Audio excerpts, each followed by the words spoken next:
number 5 of Taxol done. 5 doses of Taxol done, 7 more to go. Actually hot. Taking off the hat.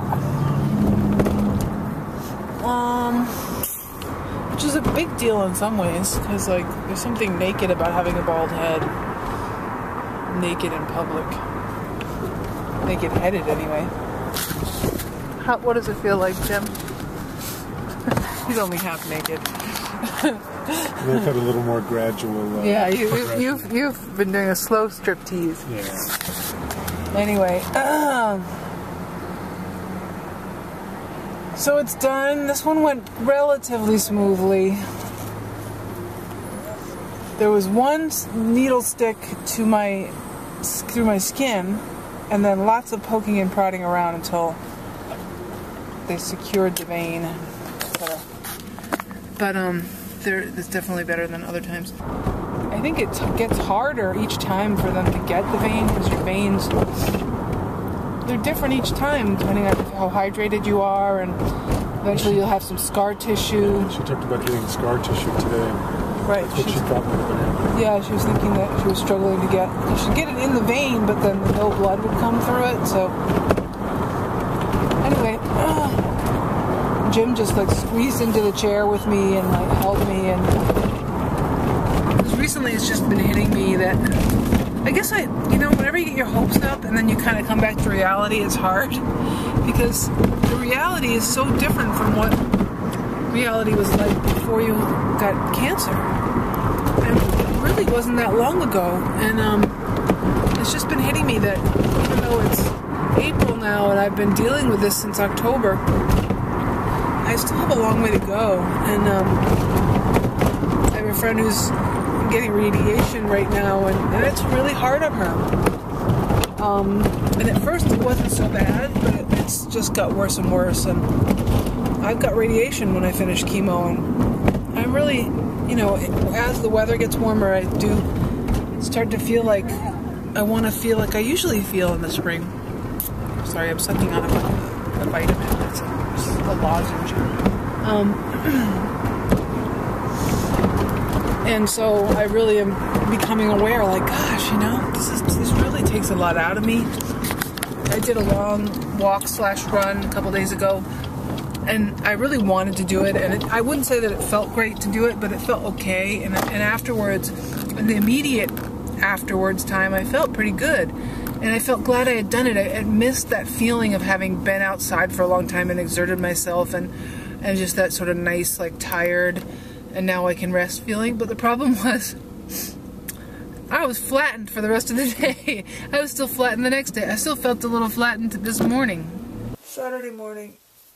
And, oh man, I did not sleep much last night.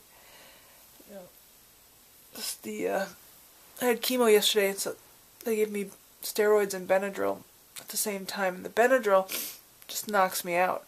So I slept in the evening, in the evening. And then I woke up, and by that point the steroids had kicked in. And I ended up going to bed with Jim at 11. He went right off to sleep as usual. And I just lay there awake for so long that I finally got up. And I came back to bed and lay for a while. I'm doing work, and I got up again. And it was like 4:30 when I finally went to sleep. This thing that I usually wake, I've been noticing it more and more, but I wake up and I have all these lists of things I want to accomplish in my mind, and I'm excited in a good way about them, so most of them. But I'm lying there, even though sometimes I feel like I still need more sleep. I notice that I have all this tension up the back of my neck, and like I'm holding my head a little bit up off the pillow. Like, I should get up, the thought is, I should get up. As soon as I even say those words, it's like almost natural that like my gut clenches and my back of my neck, and I start to get in that position like I'm about to sit up. And in that moment, it seems like, well, I'm not going to feel, it doesn't matter how tired I feel, I'm not going to be able to sleep, I'm getting up. And so I give up on sleep. I wonder if this is a particularly American trait, you know. Jim was talking about this the other day, how this theory that we both believe in, which is that people are naturally good, you know, excited about life, curious, and that we get hurt in various ways that sort of dampen our enthusiasm for life. And if that's healable, you just have to kind of revisit those old hurts and be supported to sort of move through those emotions that you never got a chance to feel. But anyway, he was talking about it in regard to a religion. It was really interesting to think about it this way. He was saying, like, Catholic, you know, Catholicism teaches that, and it's not the only religion that teaches that we're not inherently good, or at least benign, but no, we're inherently bad, and that we need this outside force to redeem us. And you know, we're flawed, and we're born sinful, and that we need to beg for forgiveness for that. And then he was also saying the Protestant version is that rather than being sinful and evil, you know, as much as it's that we're lazy, and that we can be redeemed by hard work. And that is, the Protestant ethic is what founded this country. And especially on the East Coast,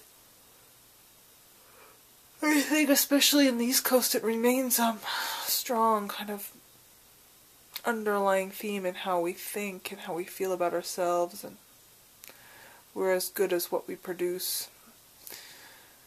At least us middle and working class people have that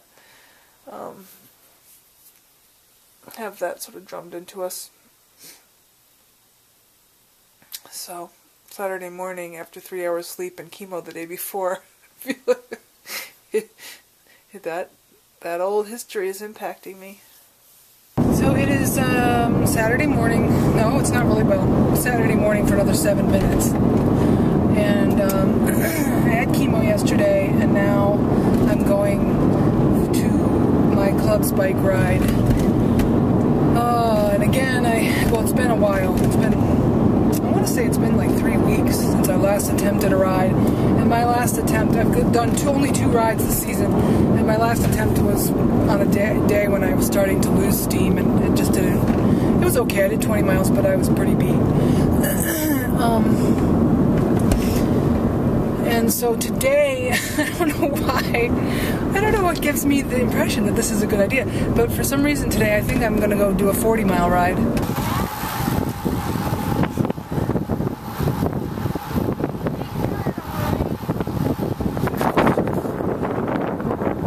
So far so good. How far have we gone so far? Like 22 from the school. Let me see. So far, so good. So, do we have as much in the way of hills on the way back? We're going to climb some stuff. Okay, 23.5. That's the one I'll go with then. Okay. I'm Crappy Chapel. I don't know. So there's 7 of us. Yes. Intrepid. This is the B+ ride. Intrepid, B+ ride. Hope the pace is okay. Pace is okay. It's what it is. It's okay for everyone but Jeff. Just kidding. It's just early. This is your first ride of the season. It's okay. You're ambitious. Just make it wrong. Oh, right. Oh, well. We always like to have Jeff. Okay, ride report. It was good. I feel really good. There was a point where there was a couple guys in front of me that were going a little faster.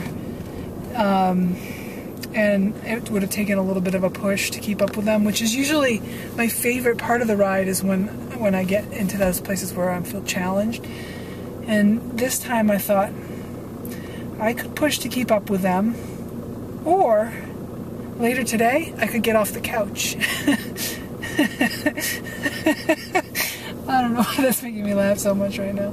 And someone was asking me at the end of the ride, she was asking me questions about what was going on with me.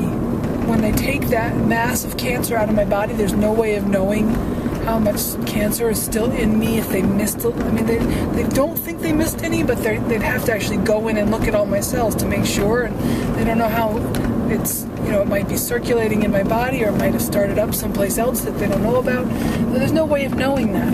And all they know is that by looking at the statistical evidence, that those who do treatment are more likely not to have a recurrence, or not to have a recurrence anywhere as soon as those who don't do treatment. So, I'm just sort of basing my care choices on statistics, and it's definitely a hard thing to do. It's hard to put yourself through this when generally you've been feeling like and trusting your health all your life, to take in all of this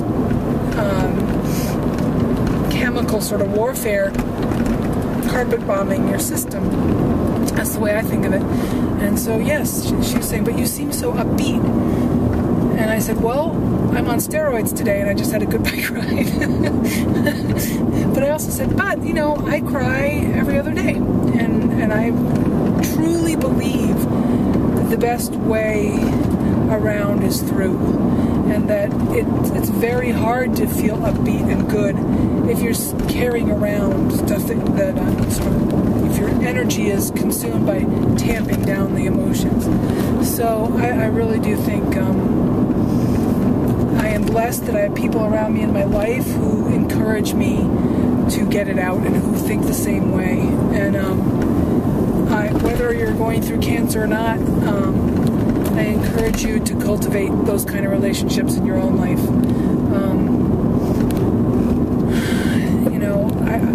I've written on my blog, which is linked. If you look at the info area below on the YouTube page, and below the video, I always have the link to my blog. But I've written in the past about crying and what my thoughts are about crying, and I got some really interesting comments from people about how some people feel like they do cry, but they're uncomfortable with crying in front of other people. And it's completely understandable, because most of our lives we've been people who are very well-meaning people have tried to stop us from crying by sort of shushing us, or or think on the bright side, or don't cry, or I'll give you something to cry about. I mean, there's a huge spectrum of what the response can be, but it can be hard to listen to someone cry if you haven't gotten opportunities to cry too. It just brings up your own feelings. So yes, when you are conditioned to feel defensive about, to feel guarded around your own emotions in front of another person, or even ashamed of your own emotions, of course it's going to be hard to cry in front of other people. But even if you just make room for it, if you say to someone, let's do an experiment, let's just trade, we'll watch the clock, and for 5 minutes I'm just not going to say anything, and you can just talk about whatever's in your heart.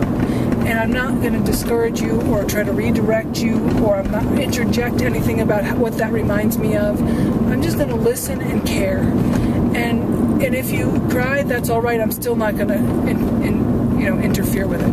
And if you don't cry, that's okay too.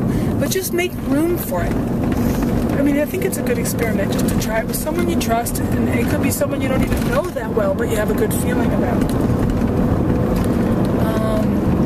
This is something I do all the time, so it's not something I've never done. I do this all the time, and I trade time up to an hour a piece with another person, and I do it every week, and I have 3 people right now that I'm doing it every week with, and it does makes a huge difference in my life.